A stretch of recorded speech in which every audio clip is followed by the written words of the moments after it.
Olá, você do canal do Pod Meio, e a gente está iniciando aqui mais uma conversa, mais um papo muito interessante que a gente vai ter aqui durante o nosso programa. A gente vai tratar de ciência política, a gente vai tratar de relação entre Estados Unidos e China e relações também envolvendo a economia de outros países que se envolveram neste momento, nessa conjuntura atual política mundial. Para que você que não me conhece, sou Cássio Souza, apresentador, produtor, enfim, tudo enquanto aqui dessa rede meio de comunicação, e a gente participa, é claro, trazendo aqui para vocês todas as informações possíveis e das melhores formas, com aquele papo desconstruído, né? E descontraído também. Então, assim, a gente vai trazendo de todas as formas aqui para você, e eu não vou trazer e tratar de um tema tão complicado assim sozinho.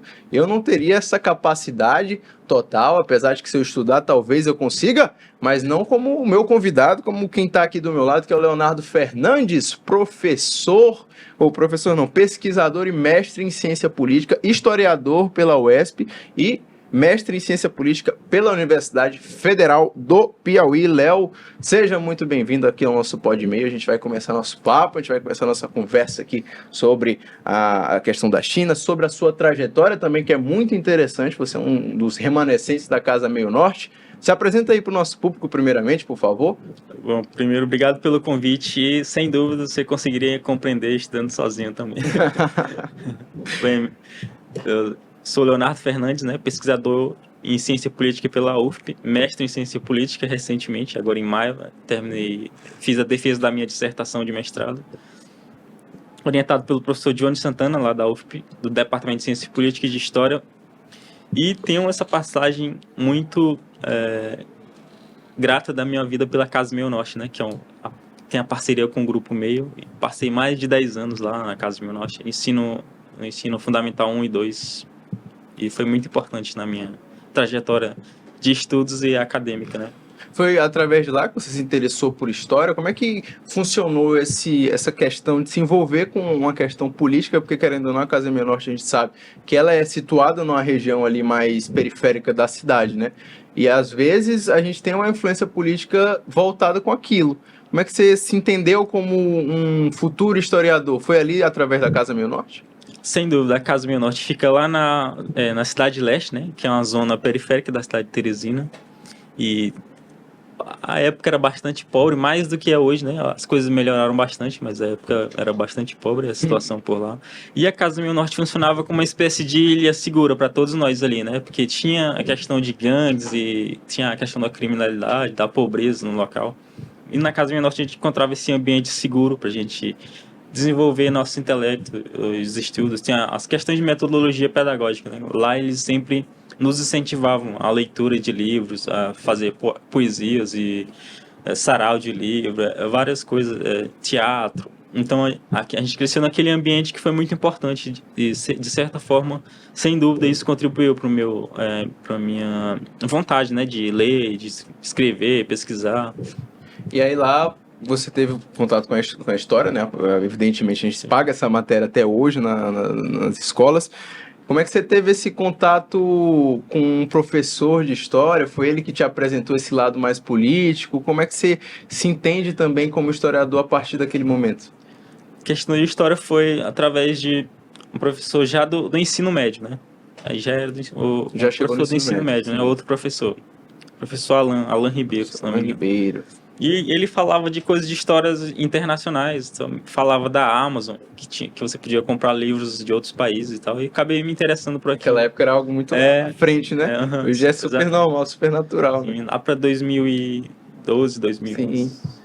Não conhecia ninguém que tivesse comprado coisas assim de outro país, né? Aí ele falou sobre os livros, acabei me interessando e percebi que existia essas coisas de política internacional, e aí acabou que comecei a estudar essas coisas. Na graduação, eu estudei Guerra Fria, né? E foi importante também para mim, lá na UESP, um ambiente muito aproveitoso, onde eu pude trabalhar essa questão da Guerra Fria e também me tornar professor de História, né? Que é a minha formação, a primeira formação, a graduação em História.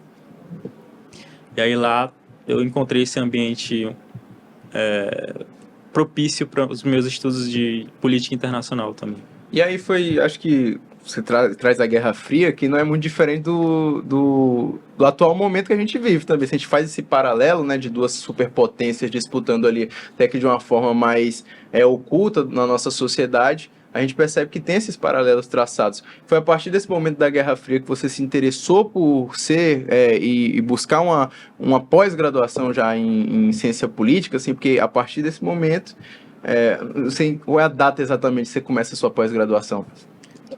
Eu fiz o seletivo final de 2022 22, e né? iniciei em Então 2023. já tá nesse momento, já pega esse momento de China contra os Estados Unidos. Foi o seu principal motor para você poder avançar nesses seus estudos de ciência política, essa relação entre China e Estados Unidos? Sim, eu percebi que as coisas que eu estava estudando de política contemporânea se adequavam mais a relações internacionais Sim. e ciência política do que exatamente a história. Mas na UFP a gente não tem pós-graduação em relações internacionais e o departamento de história, o mestrado e o doutorado, os temas que eu pesquiso não se adequavam tanto assim às linhas de pesquisa. Aí eu encontrei na ciência política esse lugar que era mais adequado e as linhas de pesquisa tinham professores trabalhando com China e conflitos globais. Então, meio que harmonizou essas duas coisas, né? Já que para história e relações internacionais não tinha essa opção, eu fui para a ciência política, onde eu pude fazer, acho que 2 anos muito proveitosos, né? Consegui publicar nacionalmente e internacionalmente. Já a gente chega nisso, E como você falou, existe essa questão de muitos autores relacionam esse conflito Estados Unidos e China com a Guerra Fria. E tem até livro do Muniz Bandeira, que ele fala A Segunda Guerra Fria. É o título do livro, exatamente, A Segunda Guerra Fria.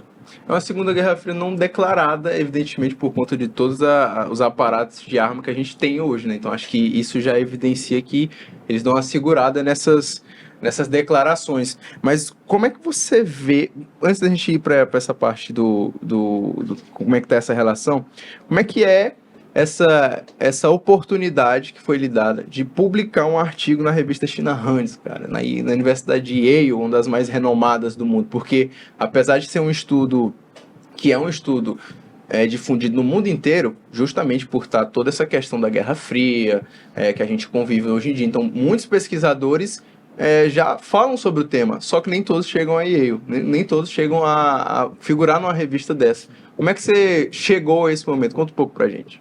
Sim, na verdade eu nem esperava tanta repercussão, né? Eu só fiz e publiquei lá, e as professoras da Casa Meio Norte acho que me ajudaram bastante nisso, de certa forma, entender a dimensão assim, do feito, né? O tamanho que era, né? A professora Osana, Sim. que é a diretora, a professora Stephanie Rutiné, elas meio que me ajudaram em relação a isso. Como é que foi chegar lá falando pra eles que, olha, o artigo foi publicado? Eu enviei para elas, aí elas acho que enviaram para algum jornalista e que acabou publicando. Sim.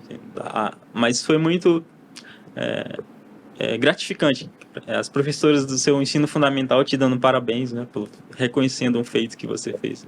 Ao mesmo tempo foi uma sensação de retorno, né, aquele ambiente seguro e acolhedor, né? Do ensino fundamental.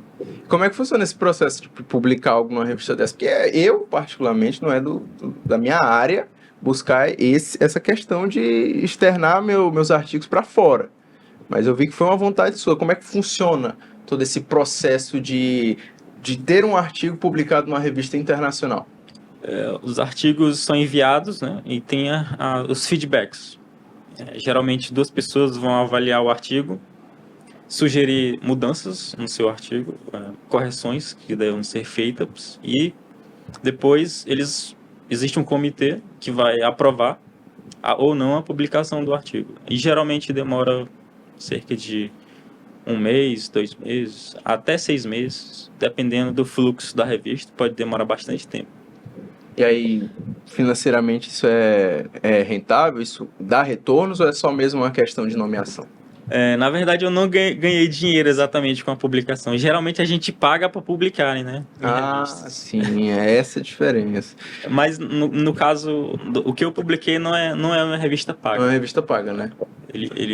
Vocês submetem e eles avaliam tudo sem custo. Pensa em fazer, tá fazendo mais nesse momento, tá tendo um processo de construção de novos artigos sobre essa visão, porque estava conversando antes de começar aqui o podcast, falando sobre quando você escreveu em 2024, começou a escrever em 2024, né, e terminou de escrever e publicado este ano. Só que tanta coisa já aconteceu de janeiro para cá, que acho que renderia mais um artigo, né? Sim. Mais alguns. Atualmente eu sou colunista de relações internacionais do jornal O Povo, aí eu estou escrevendo para lá meus artigos. São artigos menores, de opinião. Manda para eu também? Não. Só fica lá, tem que pagar, né? No jornal O Povo do Ceará. Sim, eu sei qual é. Eu fui convidado para lá para ser colunista de relações internacionais. Aí meus textos estão sendo publicados lá agora. Mas são textos mais curtos e mais opinativos. Mas realmente renderia bons artigos esse desenrolar das tarifas, inclusive afetando bastante o Brasil, coisa que eu já menciono no meu artigo, né, que a China pode funcionar como uma espécie de contrapeso às medidas dos Estados Unidos, principalmente essa questão tarifária. E algo interessante foi que eu nomeei as tarifas do Trump como bullying tarifário. E logo depois disso, algumas semanas depois, o governo chinês, por meio de notas oficiais, também nomeou com esse termo. Influência, será? Influência direta? Acho que sim. Xi Jinping deve ter lido o artigo. Deve ter lido o artigo, porque é um artigo muito bom. Inclusive, a gente vai tentar disponibilizar aqui no link na descrição para você que quiser ler, porque realmente é um artigo muito bom. E aí eu te pergunto também, já pegando esse gancho de falar sobre China, falar sobre Estados Unidos, por que a China seria esse contrapeso dos Estados Unidos no mundo moderno? Como é que é feita essa análise através do seu artigo também? Principalmente demonstrando os approaches, a forma de agir de cada um dos dois países. Enquanto os Estados Unidos pressionam com tarifas, a China tem uma outra abordagem mais sutil, mais econômica, o que os especialistas chamam de diplomacia econômica, buscando fazer investimentos no país, como questões de infraestrutura. Vocês já ouviram falar da Rota da Seda? É um grande projeto que envolve infraestrutura em vários países. Inclusive o Brasil está sendo convidado a participar, mas existem pressões externas para que o Brasil não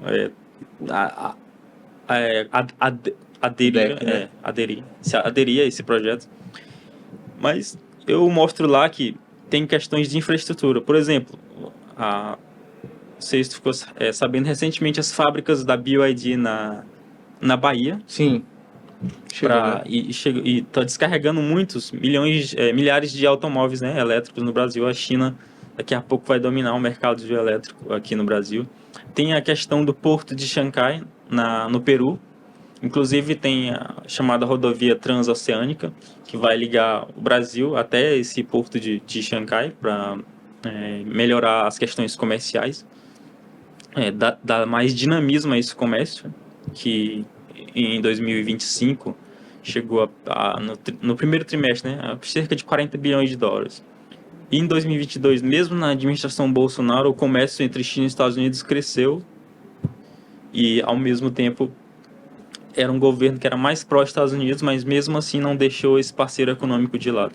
Apesar de que os Estados Unidos ainda são o nosso maior investidor externo direto, chamado IED.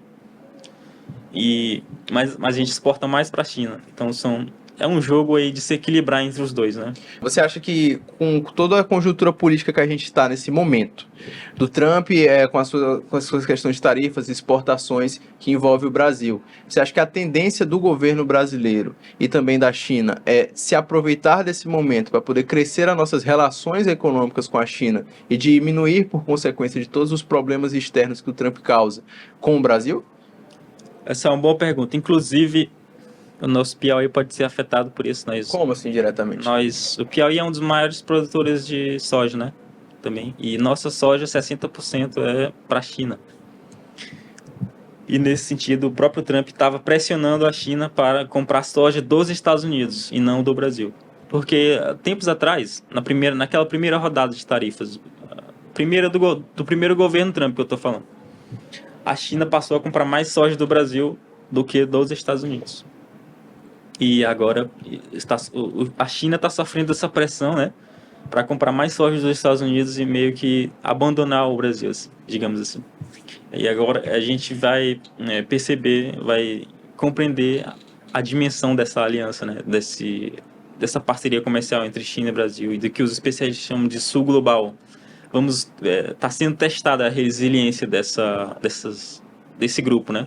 É, Do BRICS também. é isso que eu ia entrar. O BRICS, como é que ele funciona nessa dinâmica? Ele funciona como uma ala muito mais para proteger o Brasil ou como uma ala mesmo de auxílio para enfrentar os Estados Unidos com o Brasil?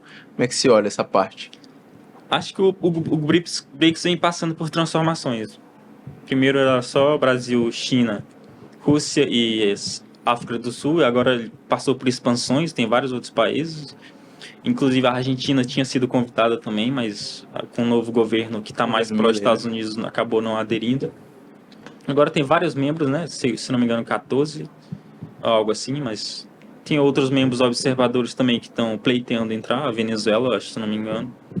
O que acontece é que o grupo vem passando por essas transformações e acho que está meio até difícil da gente tentar compreender o futuro do BRICS, digamos assim. Porque, ao meu ver, a China vai ganhar cada vez mais influência. Então, no fim das contas, vai ficar um grupo alinhado com a China e um grupo alinhado com os Estados Unidos.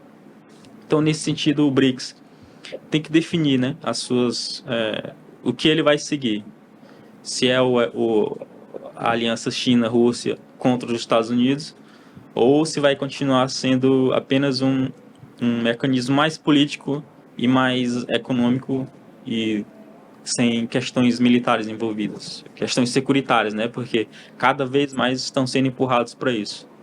Então, os conflitos eles são de interesse, justamente, dos Estados Unidos para poder moldar e fortificar a sua ala, né? Porque os Estados Unidos, através dos conflitos, diferentemente da China, né, como você bem traz, a China chega mais na diplomacia, os Estados Unidos eles usam esse aparato de armamento bélico, né?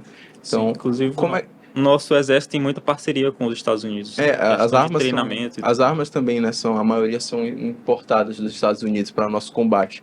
Então, eu acho que principalmente, depois de toda essa conversa que a gente teve, acho que trazer esse lado do imperialismo americano, ele confronta diretamente com o que a gente vive hoje. Então, se a gente olha para os Estados Unidos com o que eles podem fazer, o que eles já fizeram, e olha o que a China está fazendo, acho que o mundo tende, pelo menos o mundo não, o Brasil tende a ter parcerias mais fortes com a China ao longo do tempo. Você olha dessa mesma forma que o Brasil politicamente se envolve mais com a China, ainda mais por conta do governo Lula, que é um governo que é muito mais alinhado com as políticas chinesas?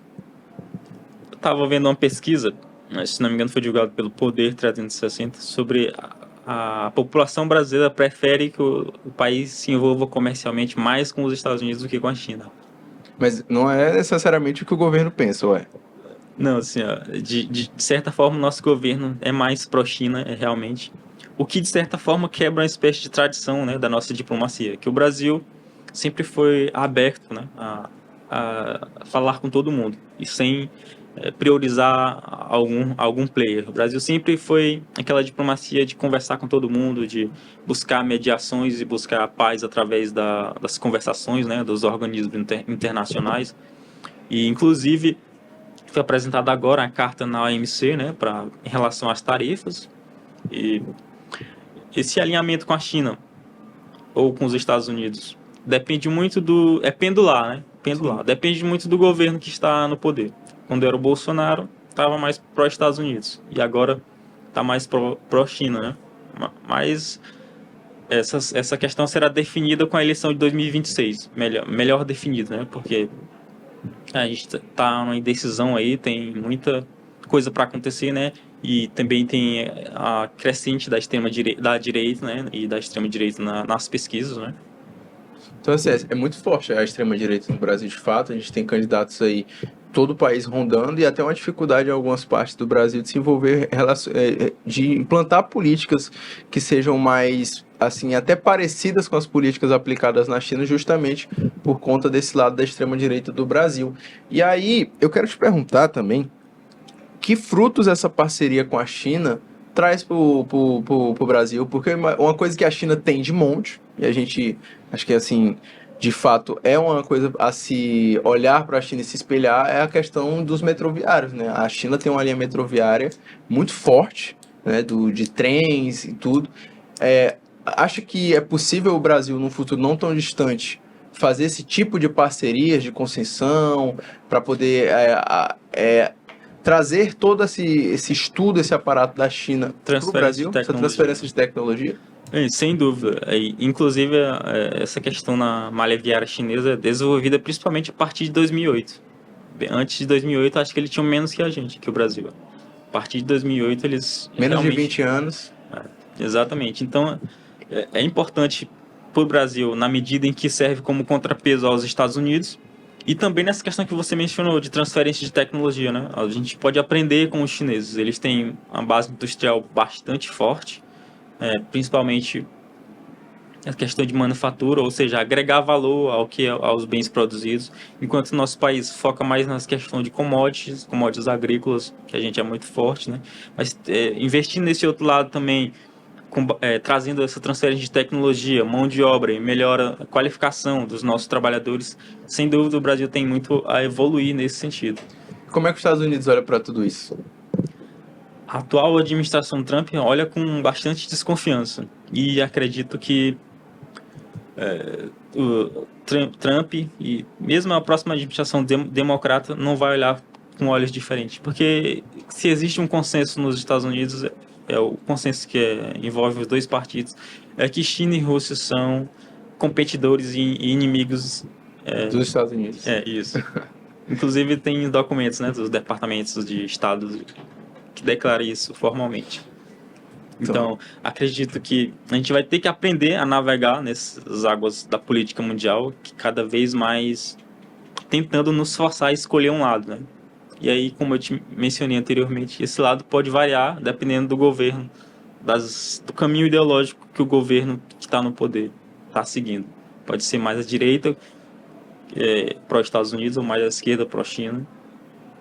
E aí a gente tem, acho que para figurar bem, né, esses dois lados, acho que é a questão do capitalismo contra o socialismo chinês, né? É bem presente isso. Apesar da Rússia não ser um país socialista, mas que está do lado da China. A China, para alguns teóricos, inclusive, nem é um país socialista. Eu acho como um capitalismo dependente, capitalismo diferente do que é o capitalismo dos Estados Unidos. Só que é dito na China, inclusive, tudo, por ser um país socialista. É um país que tem essa vertente. Inclusive faz esse contraponto com os Estados Unidos diretamente e faz essa reflexão também de memória, né? Porque também era um motivo da Guerra Fria, não era só a dominação econômica, mas também um aparato ideológico. Então, acho que a China, cada vez mais com a sua cultura, sendo esse contraponto dos Estados Unidos, está conseguindo difundir essa questão do socialismo no mundo moderno? Essa é uma questão interessante que mobiliza diversos pesquisadores. Definir o que a China é. Porque alguns dizem que é capitalismo de Estado, outros é socialismo de mercado. E com a celeuma de Para você, pro Leonardo, é o quê? Para mim, olha, eu vejo que o governo é socialista, é do Partido Comunista, mas a economia é bastante capitalista. Inclusive a China é o país que mais tem bilionários depois dos Estados Unidos. Acho que, se não me engano, relatório do Hurun mais de 800 bilionários. Tem também empresas que estão cada vez mais se internacionalizando, exatamente como os Estados Unidos fez com suas empresas. Os chineses já têm aí a Tencent, a Baidu, várias empresas de tecnologia, a Xiaomi, né? Empresas que estão se internacionalizando de certa forma no modelo capitalista, né? Ou seja, é capitalismo para fora, mas aqui dentro é diferente. Mas mesmo assim tem as zonas especiais, onde tem liberdade econômica, tem incentivos do governo para as empresas. Recentemente teve um pacote de 8 bilhões de dólares assim, para jovens empresas de IA, inteligência artificial. O país vem investindo, de 2014 até agora, mais de 100 bilhões de dólares em chips, principalmente para tentar ter independência dos chips americanos. Que tem a questão de Taiwan, né? Que é um importante hub tecnológico de chips que são necessários para a produção de bens de alta tecnologia, seja no setor militar ou no setor de utensílios, né? Como TVs, carros, iPhones e tal. Também da entrada de produtos americanos lá, né? Produtos tecnológicos, aplicativos As americanos. empresas americanas não entram lá. E diferentemente do TikTok, ele atua fortemente nos O Estados Unidos. Google e Facebook, se não me engano, Não atua. atuaram lá durante um tempo, mas foram expulsos por causa de legislação relacionada ao uso de dados. Ao uso de dados, né? Coisa que os Estados Unidos estavam fazendo com o TikTok também, né? E isso acontece no Brasil nesse momento também, essa discussão das Big Techs, dos dados brasileiros, porque o Brasil não tem um data center tão forte, né? Essa política de data center, essas estruturas de data center, então todos os nossos dados são exportados para fora do país. Tudo sobre mim, sobre você, sobre o Alisson, sobre todo mundo que está por aqui, tudo é mandado para fora, né? Tudo é mandado para os Estados Unidos. A gente não tem essa Um certeza. sistema autônomo, né? Digamos. E a China já cortou isso desde o início. Como é que tu explica esse fenômeno da China também tecnológico? Porque a China, não muito tempo atrás, era um dos países mais pobres do mundo e hoje é uma superpotência. É uma questão relacionada diretamente à soberania. Se os dados estão de posse de uma empresa de outro país, você não tem soberania digital, né? Digamos assim. E os chineses perceberam isso, que o hub tecnológico era uma importante frente de batalha, não só tecnológica, mas militar também. Porque informações, dados, tudo são usados por exército. O que eles fizeram? Obrigaram as empresas que foram se instalar lá a fazer as chamadas joint ventures. Através dessas joint ventures, eles transferiam tecnologia dessas empresas que se instalaram lá para os próprios chineses. Aí os chineses abriram suas empresas e passaram a fazer as chamadas cópias, né? Cópias que eram mal feitas no início, mas elas foram sendo aperfeiçoadas no caminho, e esse caminho levou para desenvolvimento de tecnologia própria. Então é mais ou menos você aprende com quem já faz há bastante tempo e depois desenvolve os seus próprios produtos. E é assim que eles têm hoje, que é carros autônomos. Inclusive a Tesla tem uma fábrica por lá, é um grande mercado também. Inclusive o Elon Musk tem negócio, né, com o governo chinês. Então até um dos principais apoiadores dos Estados Unidos, que é o Elon Musk, ele também tem essa relação diplomática econômica com a China, porque infelizmente não, né? Porque a questão dele é lucrar acima de tudo. Então, ele manter boas relações com a China é um caminho bem saudável para ele. E não só para ele, como para diversos bilionários, né? Uma coisa para entrar na China é muito mais complicado do que para entrar no Brasil, por exemplo, né? Assim, o mercado chinês, ele é muito atrativo e até diria que é mais fácil de entrar do que o brasileiro. Nós temos muitas barreiras alfandegárias, digamos assim. Os chineses têm mais, inclusive o IVA deles, o imposto, né? É mais baixo do que a expectativa de que seria o brasileiro. Que Mas eu digo no quesito liberdade de poder exercer essa entrada, e não pelas burocratizações em volta, né? A questão de taxas e questões alfandegárias. Eu digo mesmo chegar lá com seu projeto, um Google não chega lá com a mesma facilidade que chega no Brasil, por exemplo. Sim, não tem essas grandes empresas porque eles desenvolveram as próprias deles, né? É um acordo muito mais... justamente. Aí, de certa forma, eles protegem esse mercado para as próprias empresas deles. Essa é uma das acusações, inclusive, contra o governo chinês. Ele beneficia suas próprias empresas contra as empresas americanas e de outros países. É interessante falar sobre isso também, porque não é a percepção do cidadão chinês, né? Acho que muitas vezes que a gente tem uma percepção de que a China é muito autoritária, mas o cidadão chinês ele não vê dessa forma, por uma cultura milenar.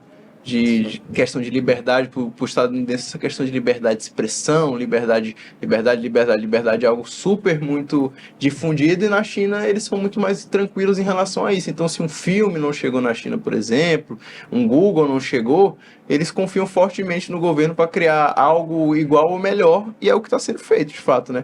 Essa cultura também é muito... difundida nos outros países, ou você acha que não é possível exportar também esse tipo de cultura chinesa? Por exemplo, porque aqui o Brasil é uma cultura muito mais parecida com os Estados Unidos do que com a China. Você acha que seria capaz de um dia o Brasil ter uma cultura parecida com a China? Que geograficamente a gente está mais perto dos Estados Unidos, né? Sim. Também culturalmente temos uma troca muito forte, né? De consumo também, a diáspora brasileira está muito lá nos Estados Unidos, né? A maioria estão para lá. Então, acho que a questão é que o que você mencionou é o que os especialistas chamam de soft power, a capacidade de influenciar o outro através das ideologias, das ideias, né? Sem exercer força, digamos assim. A China vem trabalhando nisso. tem os institutos Confúcio, tem o cinema. Já assistiu Kung Fu Panda? Mas o Panda é uma produção americana. Sim, mas envolve cultura chinesa, né? Mas não é necessariamente... Os filmes do Bruce Lee, do Jack Chan, tudo isso perpassa o que chamou de soft power, né? Jet Li. É uma representação não diretamente deles, né? No caso. É uma representação dos Estados Unidos sobre ele que é exportada para outros países, como o Brasil. E aí eu acho que por muitas vezes pode até ser maquiado com a realidade. As Olimpíadas de 2008 também foi uma tentativa de promover a cultura chinesa, né? Mas tem as barreiras da linguagem, né? É mais fácil aprender o inglês do que o mandarim. Apesar do mandarim ser mais falado, né? Se não me engano. O mandarim é mais falado, né? Porque a China tem 1,4 bilhões de habitantes. É muita gente. Aí tem essa questão da proximidade geográfica, né? E essa questão mais de proximidade cultural. Mas a China vem desenvolvendo essa questão de diplomacia mais cultural, né? Como eu te falei, tem os institutos Confúcio que oferecem cursos de mandarim também. Tem as mídias, né? Que tem programas relacionados à cultura e história da China. Tudo isso... Mas você acha que é uma pauta da China difundir o pensamento deles, tanto quanto os Estados Unidos faz? Que os Estados Unidos, eles têm essa tendência, e inclusive até de forma bélica, né? Os Estados Unidos têm aquela questão de resolver a democracia dos outros, a democracia alheia, né? Não é uma questão que eu vejo a China muito fazendo. Não, realmente. Pelo discurso chinês é de respeitar as soberanias, né? Eles podem... O discurso, né? Mas o que eles podem tentar influenciar, né? É nessa questão mais econômica e de infraestrutura, comércio, pelos negócios, né? De sanções, né? Do que chega, do que vai, do que entra no país, do que sai, tudo isso eles controlam mais do que necessariamente colocar seu armamento para jogo, né? Sim. É diplomacia comercial. Diplomacia comercial. Impressionante. E aí, tu pretende estudar mais sobre isso e publicar mais uma vez na Yale sobre isso, já que a gente está avançando em passos largos para ter mais conflitos, até eu diria, não é? Sim, eu pretendo continuar estudando esses assuntos e publicações mesmo em revistas nacionais, e também tem um projeto Piauí China, onde eu entrevisto professores de relações internacionais em redor do mundo, por e-mail, né? Não, mas que isso? Mando e-mail para eles e eles respondem o questionário. E então... tocando os projetos de pesquisa e também, às vezes, dando aulas. Mas é algo que eu estudo e pretendo continuar estudando ao longo da minha jornada acadêmica. Como é que é essa troca com os alunos, assim? De explicar esse tipo de política tão difícil e tão atual nesse momento? Bem, é uma espécie de... A gente aprende ensinando. Sim. E, ao mesmo tempo... em que se ensina, né? A gente vai aprendendo com os alunos, divagando, às vezes usa temas como fio condutor, como é relacionado à cultura, por exemplo, que eu te falei do Kung Fu Panda, né? Da questão da mitologia, né? Daquele país e tal. É uma sensação muito gratificante, né? Ensinar e aprender ao mesmo tempo nesse processo. É um processo que eu imagino mesmo seja dos mais gratificantes, e a gente tem que sempre estar ali aprendendo mais e mais para poder estar difundindo, né? Afinal, tem 30 anos, tem muita coisa ainda para acontecer na sua vida e no mundo para ser estudado, principalmente. Quem sabe da próxima vez você não volte aqui e já esteja numa revolução socialista, né? Talvez é uma possibilidade, ser das maiores. Espero voltar na revolução? Não, né? Então é isso, pessoal. Nosso papo com o Leonardo vai ficando por aqui. Agradecendo de coração a todo mundo que apareceu aqui. Leonardo, onde é que a gente te encontra nas redes sociais, para você não sair sem dizer o seu merchan? Minhas redes sociais são leonardo.s.fernandes. Lá eu tenho as publicações, né, que eu faço, os textos, e também a minha coluna de jornal, às vezes eu divulgo por lá. Também tem o meu número para contato, que é... Pode dar a tela. 9988 668232. Lá vai estar disponível para todo mundo que quiser conversar China e muito mais. Sim, para aulas, também para mentoria acadêmica. Mentoria acadêmica, faz TCC para vender? Não. Não, mentoria acadêmica é relacionada a, tipo, tu vai... Quero comprar não, professora. Então é isso, Léo, muito obrigado, agradeço de coração mais uma vez a sua participação. Pessoal, Deixa o like, se inscreve no canal, aqui no Pod Meio a gente vai trazer muito mais dessas conversas interessantes sobre o Brasil, mundo afora, econômico, tudo, política. Não sai daí, continua acompanhando os nossos próximos conteúdos que vai aparecer aqui na tela. Muito obrigado e tchau, tchau.